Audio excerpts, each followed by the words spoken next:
आज जहाँ पर जाना है वहाँ पर मुझे ट्रेडिशनल कपड़े पहनने हैं और उसके साथ ये सिर्फ लेदर बैग जा रहा है, जो कि मैं लेदर बैग आज कैरी नहीं कर सकती। कोई भी लेदर चीज़ें हैं ना वो आज करनी ही नहीं है, ना ही मैं बेल्ट पहन सकती हूँ, तो ये सिलेक्ट करना पड़ा ड्रेस।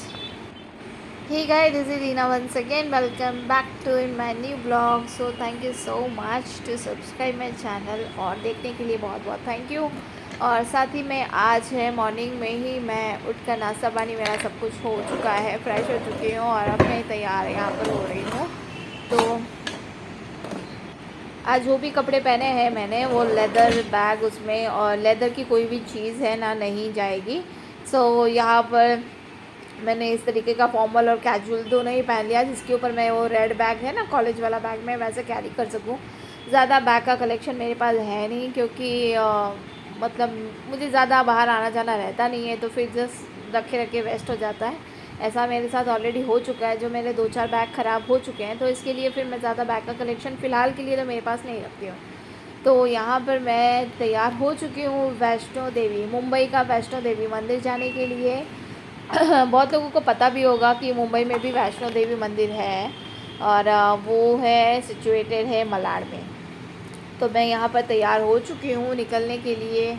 ये मेरा गेटअप है आज के दिन। वहाँ पर मतलब ये सिलेक्ट करना पड़ा, मेरे पास एथनिक था बट उसके साथ ये कॉलेज बैग नहीं जा रहा था, और यही बैग है जो मेरे पास लेदर नहीं है, जिसमें लेदर की कोई भी आइटम उसमें ऐड नहीं है। तो फिर इसके लिए फिर मैंने यही कैरी किया, और फ़िलहाल मैं ट्रेन में पहुंच चुकी हूँ और काफ़ी लेट भी हो गया था एक्चुअली। वेस्टर्न का तो मुझे बिल्कुल पसंद नहीं आया। एक्चुअली वेस्टर्न साइड में है जो स्लो ट्रेन की फ्रीक्वेंसी है आफ्टरनून में बहुत कम है, और मुझे है ना जाते जाते 12:30-1 बज गए थे, तो फ्रीक्वेंसी मुझे बहुत कम लगी, और मैंने गलती से मैं प्लेटफॉर्म नंबर 1 से ही मैं ट्रेन पकड़ रही थी, जो कि मतलब 20 मिनट्स के टाइमिंग पर थी। तो यार बहुत घटिया था वो टाइमिंग मेरे लिए। फिर बाद में मैंने फ़ास्ट ट्रेन के साइड से मैंने पकड़ लिया। सो मुझे 3 बार एक्चुअली मेरी गलती की वजह से मुझे चेंज करना पड़ा, क्योंकि गोरेगांव मुझे लगा कि ये मलाड के बाद आता है, और लेकिन मैं भूल गई थी कि गोरेगांव पहले आता है। तो फिर मैंने गोरेगांव ट्रेन जो आई पकड़ लिया। बाद में पता चला कि अरे मुझे मलाड उतरना है, तो नेक्स्ट ट्रेन भी मुझे कैच करनी पड़ी। सो इस तरीके से मेरे 3 ट्रेनें हो गई है। फ़िलहाल तो मैं मलाड में पहुंच चुकी हूँ। ये हम आ चुके हैं माता वैष्णो जी के धाम। ये है यहाँ का एंट्रेंस। यहाँ पर फेस्टिवल की कुछ तैयारी चल रही है, तो वहाँ पर काफ़ी कुछ डेकोरेशन का काम भी चल रहा था। तो ये है वैष्णो देवी का एंट्रेंस गाइस। तो यहाँ पर जो हारफुल वाले हैं उनके पास मटेरियल कुछ खास नहीं था, तो फिर मैंने कुछ ज़्यादा लिया नहीं कुछ खास। तो मैं ऐसे ही हाथ धो के, और यहाँ पर हाथ और पैर धोना पड़ता है, तो यहाँ पर चलो पानी हाथ धोने के लिए था, पैर धोने के लिए यहाँ पर ज़्यादा ये लोग ने शायद कुछ वजह से बंद कर दिया। नहीं तो पैर धोने के लिए भी जैसे हम लोग मंदिर में एंटर करते हैं ना, तो स्टार्टिंग में पानी बहती रहती है बहुत सारी, तो अपने आप है ना आपके पैर भी धुल जाते हैं। तो मैं यहाँ पर वैष्णो देवी मंदिर में 1:30 बजे तक पहुँची थी एक्चुअली। और फिर वहाँ पर पहुँचने के बाद मैं यहीं पर बाहर जो बैठने के लिए है ना बाकड़ी सब, तो मैं यहाँ पर बैठ गई थी, क्योंकि मंदिर तो बंद हो चुका है, जो कि अभी 2:30 बजे ओपन होने वाला था। कुछ वजह से लोग बंद करते हैं बीच बीच में, बट ठीक है आप वहाँ पर जाके मतलब 1-1 घंटे का जो भी ब्रेक भी रहेगा ना, तो 1 घंटे में ब्रेक खुल जाता है, तो फिर यहाँ पर आप दर्शन आके कर सकते हैं आफ्टरनून में भी। सो 2:30 को मंदिर दोपहर में खुला था, तो फिर हम लोग 2:30 पे मैं एंटर किया। सो यहाँ पर हम लोग एंटर हो चुके हैं, और यहाँ पर आप देख सकते हो कि अंदर गुफाएं हैं। सो ये गुफा है आदि शक्ति है ना, आदि कुंवारी जो आदि शक्ति है, वो जो कुंवार अवस्था में थी, तो उनका इन्होंने ये गुफा बनाई है। एक्चुअली जो कॉन्सेप्ट है वो वैष्णो देवी जी का लिया हुआ है, यहाँ पर उस तरीके से बनाया है। बस ये है कि वैष्णो देवी मंदिर पहाड़ों पर रियलिटी में है, और यहाँ पर पहाड़ जैसा बनाया है उस तरीके से वैष्णो देवी। तो अगर आप वहाँ नहीं जा सकते इतना दूर, तो फिर आप अपने एरिया में ही माता जी के दर्शन तो इस तरीके से कर सकते हैं। एटलीस्ट आपको आइडिया आ जाएगा कि वैष्णो देवी में किस तरीके का मंदिर वहाँ पर बनाया है। तो यहाँ पर ही मैं एंट्रेंस पे ही हूँ, और यहाँ पर एक आंटी है वो अंदर फंस गई है, उन वो थोड़ा सा बॉडी में हैवी है शायद, तो उसकी वजह से है ना वो उस गुफा से निकल नहीं पा रही हैं, तो थोड़ा सा प्रॉब्लम हो गया था उस समय। सफोकेशन भी होता होगा ना अंदर, सफोकेशन होता होगा ना अंदर।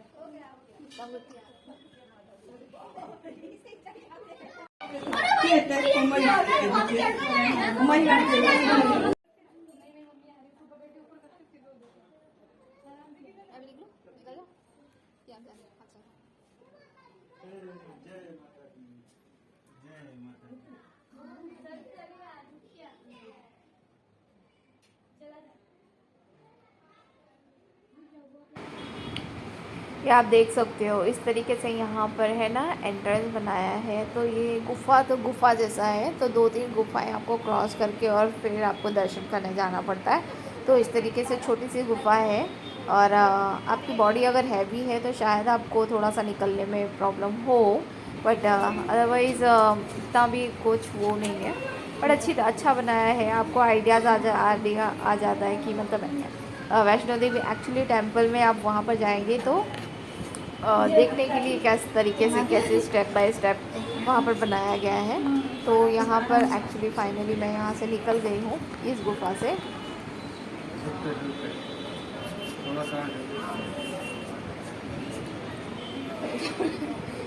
ये तो इजी था फिर तो यहाँ से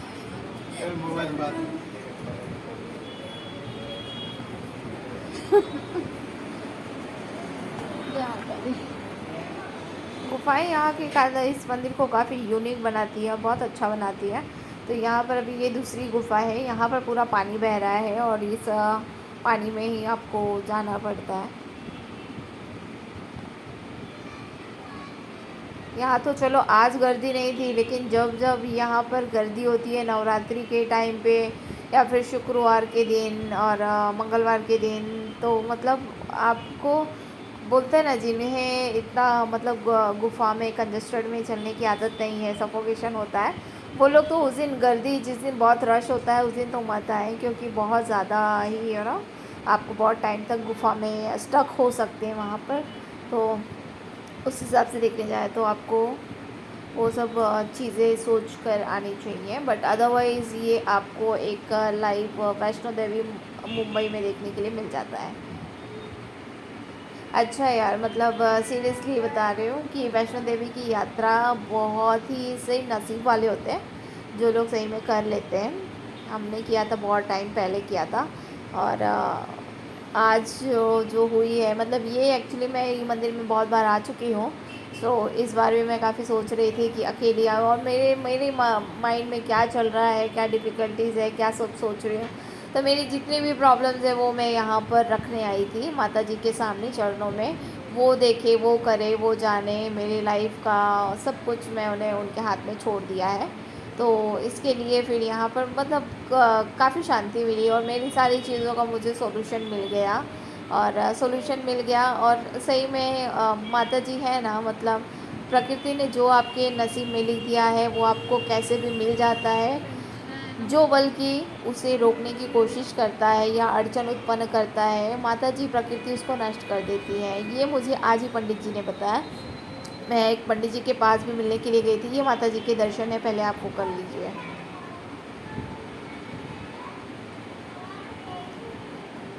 ये पूरे वैष्णो देवी माता है ना, वैसे ही जोर से बोलो जय माता दी, जय माता दी, जय माता दी। ये वैष्णो देवी की आपको जैसे लाइव दर्शन है ना, वैसा आपको फील होगा। अंदर जो उनका छप्पर है और जो देवियों की स्थापना की गई है, वही जैसे 3 मूर्तियाँ हैं छप्पर वाली माता जी के, वैसे ही सेम, बहुत अच्छी फीलिंग थी। और वहाँ से बाहर निकलने के बाद यहाँ पर आपको काल भैरव जी के भी दर्शन करने होते हैं। तो काल भैरव के भी वहाँ पर आपको दर्शन मिल जाते हैं। सो यहाँ पर शिव परिवार की पूरी स्थापना की गई है। पूरे उनके जितने भी शिव जी, गणेश जी हैं, माता आदिशक्ति हैं, उनकी पुत्रियाँ हैं, और नंदी जी हैं, कार्तिकेय हैं, उनके पूरे परिवार की यहाँ पर स्थापना की गई है, उसके दर्शन होते हैं। फिर यहाँ पर अमाउंट लिखा गया है कि मतलब अगर जिसको अपने हिसाब से दान वान करना है, सालाना करना है, वार्षिक तौर पे, वो सारी कॉन्टैक्ट नंबर दिया गया है, डिटेल्स। तो वहाँ पर लोग कॉन्टैक्ट करके और अपने अपने हिसाब से, अपनी मनवांछित इच्छा के हिसाब से आप दान कर सकते हैं। तो यहाँ से अब निकल के फिर यहाँ पर काल भैरव जी का मंदिर आता है, जिसकी भी आपके सामने उनके सामने सर टेकना पड़ता है, तो आपकी सारी समझो ना आपकी इच्छाएं पूरी हो जाती हैं। अब इच्छाएं पूरी क्या, बस माता जी जो मेरे तकलीफ़ है उसको हर ले, बस मैं मेरी और कुछ नहीं। माता जी सब जानती हैं कि क्या सही है क्या गलत है, उनसे बेहतर कोई नहीं जानता। तो फीलिंग हैप्पी कि अपनी सारी प्रॉब्लम्स वहाँ पर मैं रख कर चली आई हैं, बाकी वो जाने वो क्या सोच रही हैं, और वो ही जानती है कि एक्चुअली किसको किस हिसाब से ट्रीट करना है। हम तो सब मैं तो अपने आप को बेवकूफ़ समझती हूँ कि मुझे नहीं समझ आता, मुझे नहीं इतनी भगवान ने समझ दी है। मैं बस इतना जानती हूँ कि मैं अपनी प्रॉब्लम्स को माता जी के सामने रख देती हूँ, बस वही करेंगी। यहाँ पर सारी जितनी भी हमारी 9 देवियाँ हैं उन सबको अलग अलग उनके स्वरूप को यहाँ पर स्थापित किया गया है। आप यहाँ पर देख सकते हैं माता चंद्रघंटा, कात्यायनी, माता ब्रह्मचारिणी, शैलपुत्री,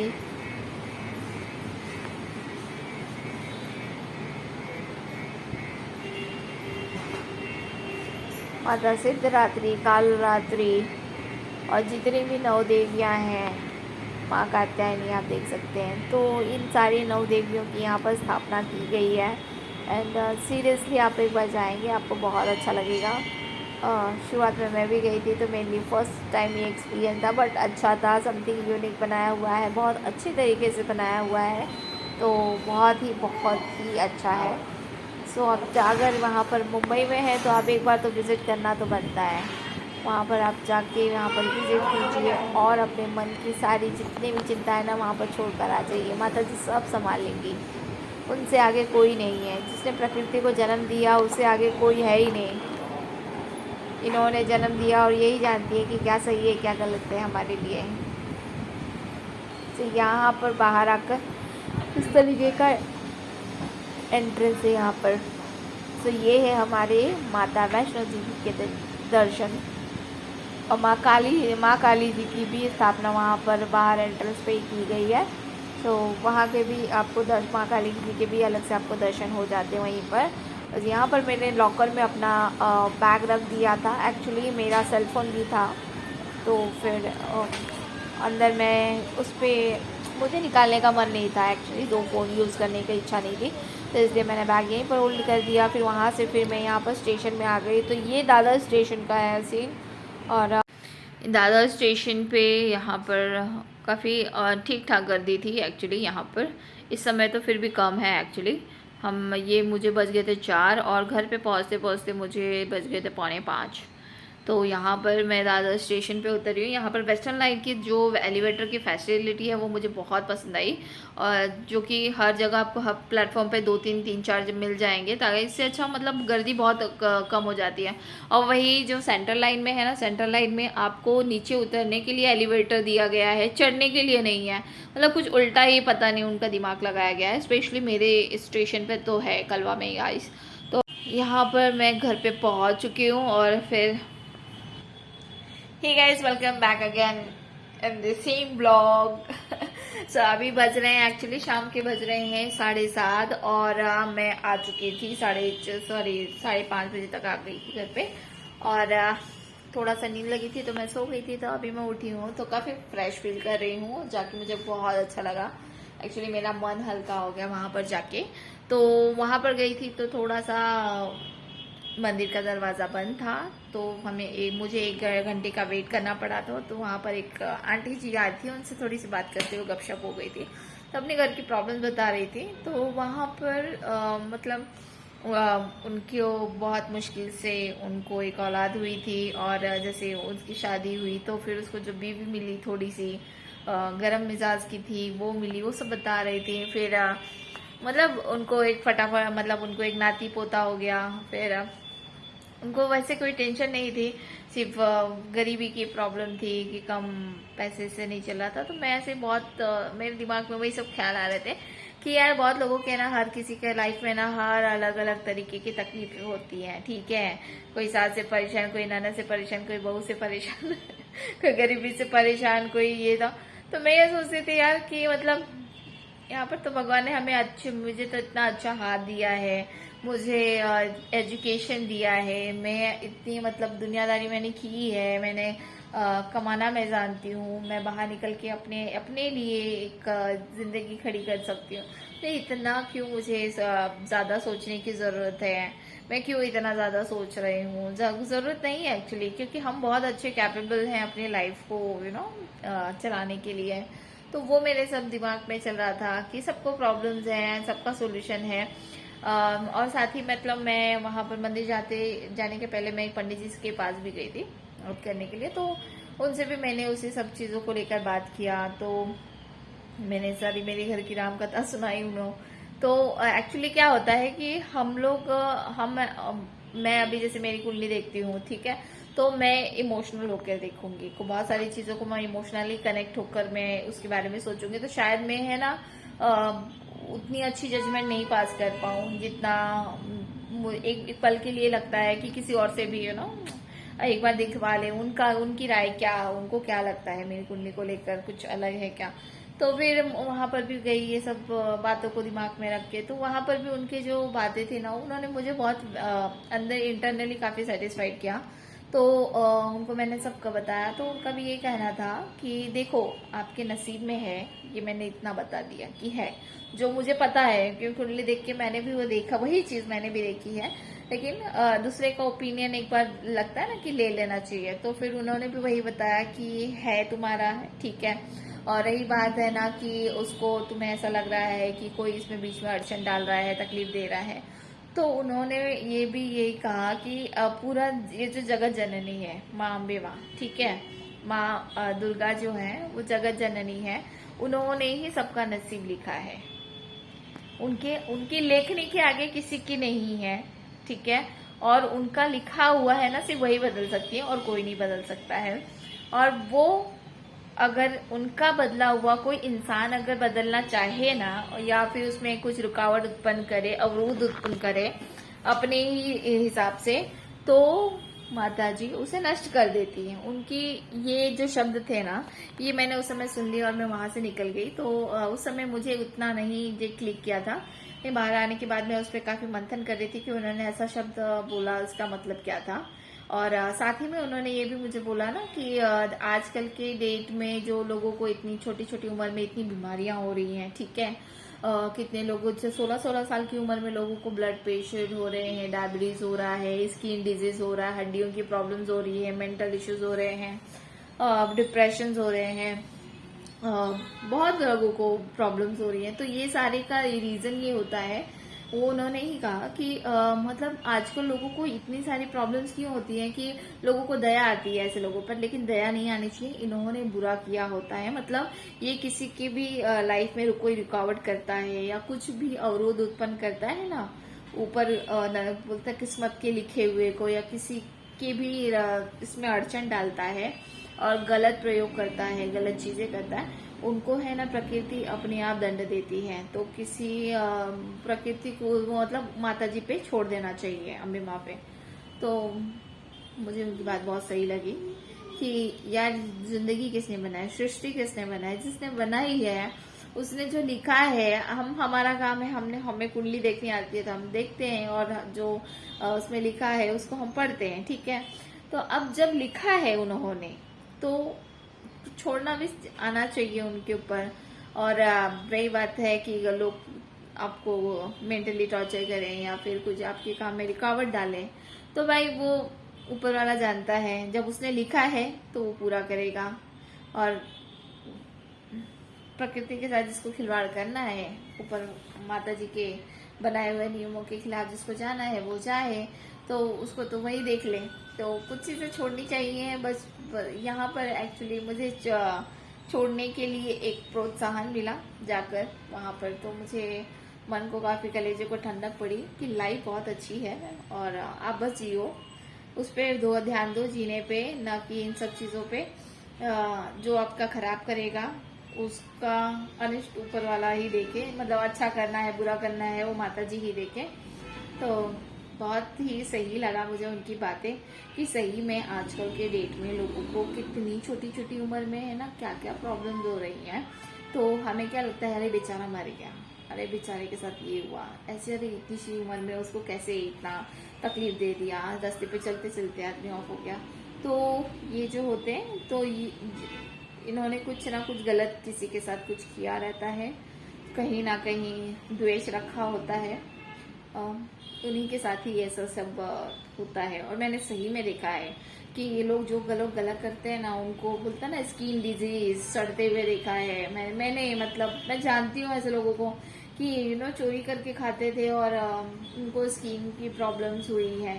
वो जो बोलता है कौन सी बीमारी रहती है जिसमें पूरी पपड़ियाँ निकल आती है पूरे शरीर पे, इतने मोटे मोटे बड़े बड़े छत्ते जैसे, वो सब उनको मैंने देखा है क्योंकि उनके बारे में स्टोरी सुनी है। तो यार ऊपर वाला है जो गलत सोचता है गलत करता है और उसको साथ ऊपर वाला उसके हिसाब से देख लेगा, तो हम क्यों इतना स्ट्रेस लें। तो वेल जो है लाइफ को अपनी माता जी के हाथों में छोड़ते हुए अपनी लाइफ को आगे बढ़ाती हूँ और आज का ब्लॉग को यही पर एंड करती हूँ। फिर नेक्स्ट ब्लॉग तक के लिए tata, good night, bye bye guys, take care.